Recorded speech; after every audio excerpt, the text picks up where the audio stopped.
कैलालीको समतल भूमिमा अवस्थित घोडाघोडी ताल कुनै साधारण जलराशि मात्र होइन, यो त प्रकृतिको क्यानभासमा कुदिएको एउटा जीवन्त कविता हो, जहाँ हरियाली, जल र आकाशको अद्भुत चित्र कोरिएको छ।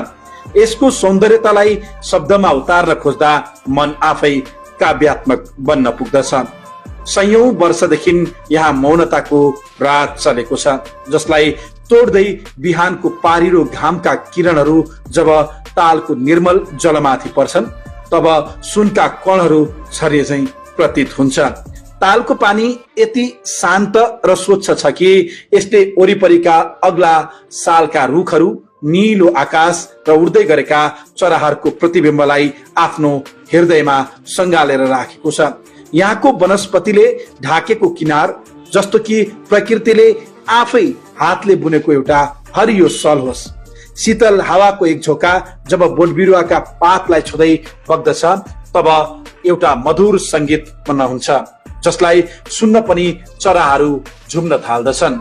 जाडो याममा सुदूर साइबेरियाबाट हजारौं माइलको यात्रा गरेर आउने पाहुना चराहरूले यस तालको एकान्तलाई आफ्नो सुमधुर आवाजले गुन्जयमान बनाइदिन्छन्। यस्तो लाग्छ यो ताल चराहरूको एक भव्य कन्सर्ट हल हो।